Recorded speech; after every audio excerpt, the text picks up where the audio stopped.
आप देख रहे हैं डरना जरूरी है नवीन कुमार के साथ। तो चलिए बढ़ते हैं आज की कहानी की ओर। दोस्तों, कहानी में आगे बढ़ने से पहले मेरी आप लोगों से रिक्वेस्ट है कि आप मेरे चैनल को सब्सक्राइब कर लें ताकि मैं आपको ऐसी ही रोमांचक कहानियाँ लाता रहूँ। तो चलिए शुरू करते हैं आज की कहानी। दोस्तों, आज की कहानी है उत्तर प्रदेश के शुभम कुमार की।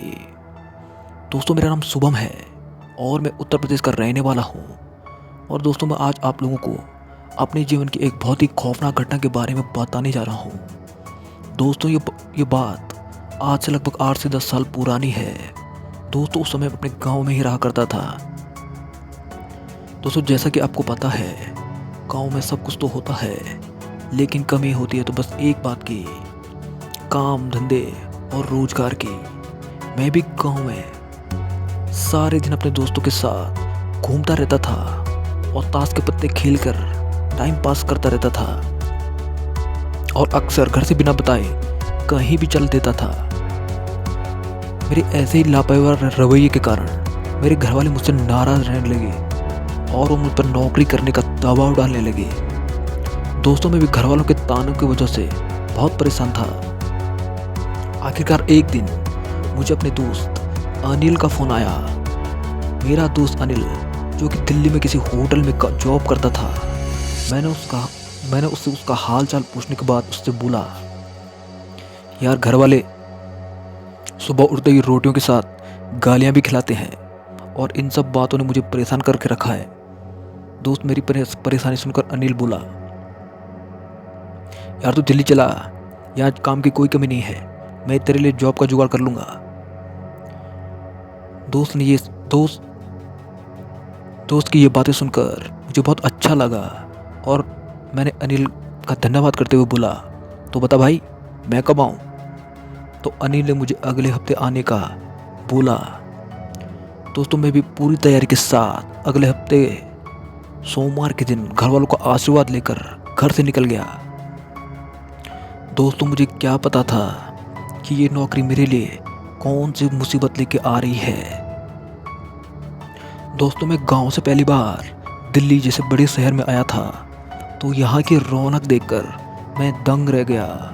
लेकिन मुझे शहर के माहौल में अच्छा भी लग रहा था। दोस्तों, रास्ते में मेरा दोस्त अनिल मुझे लेने भी आया और मुझे होटल लेकर गया। दोस्तों, मुझे वहाँ पर सर्विसमैन की जॉब मिल गई। थोड़े ही दिन में वहाँ के माहौल में अच्छे से ढल गया और अपने अच्छे व्यवहार के कारण वहाँ के स्टाफ में और मालिक के बीच मेरी अच्छी पहचान बन गई। दोस्तों, तो होटल में तरह तरह के लोग आया जाया करते थे और उनसे मेरा पाला पड़ता रहता था।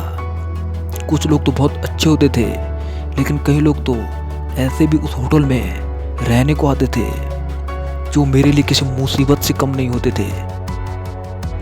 दोस्तों, ऐसी ही घटना मेरे साथ घटी थी जिसे याद करके मैं आज भी कांप जाता हूँ। दोस्तों, वो शनिवार का दिन था और मेरे मैनेजर ने उस दिन मुझसे कहा, शुभम, आज तुम दिन की सर्विस नहीं करोगे, बल्कि आज तुम नाइट शिफ्ट करोगे।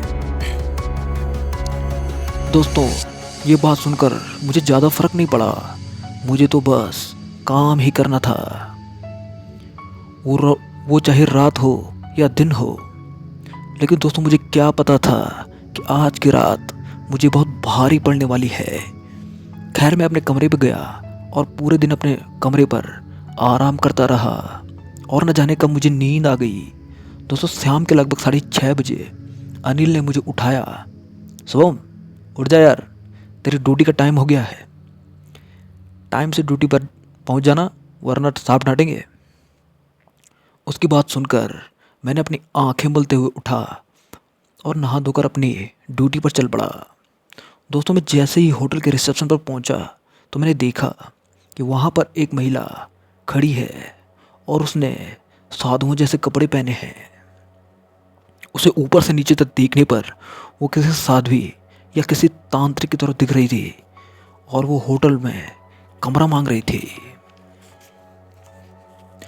दोस्तों, हमारे मैनेजर उसे रूम नंबर 208 की चाबी दे दी और मुझे उसको चेक इन करने को कहा। दोस्तों मैं उस महिला को लेकर उसके रूम तक गया और उसे वहाँ छोड़ दिया और उसके बाद उसका सामान भी वहाँ पहुँचा दिया।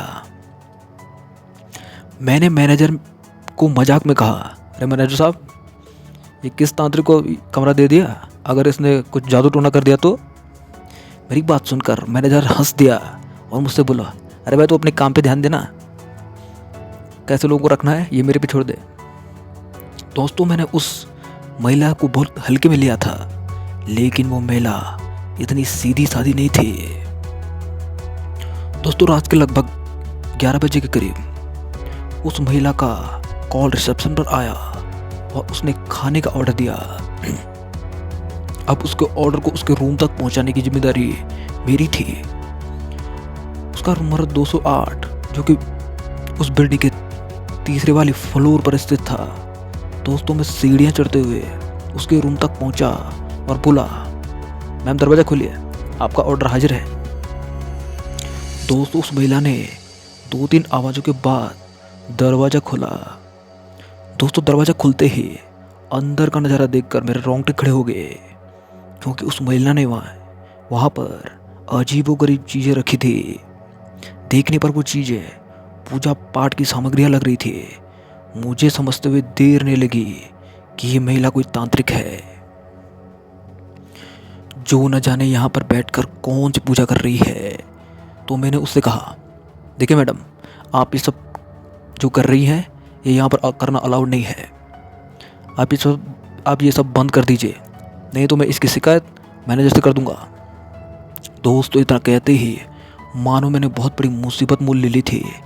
अब वो तांत्रिक महिला बहुत ही गुस्से में मेरी तरफ देख कर बोली, तू अपने काम से काम रख, मेरे काम में टांग मत अड़ा, वरना तेरी ज़िंदगी बुरा मान जाएगी।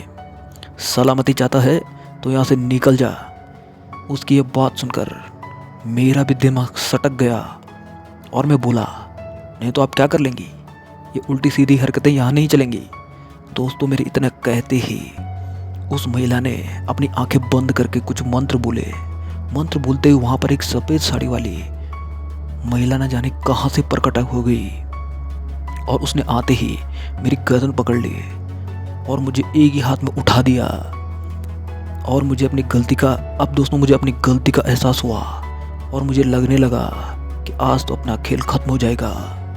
दोस्तों उस महिला ने फिर एक बार कुछ मंत्र पढ़कर मेरी उठ चावल के कुछ दाने फेंके, जिसके कारण मैं उस सफ़ेद साड़ी वाले के चंगुल से छूट गया, लेकिन अब मैं अपना शरीर हिला भी नहीं पा रहा था।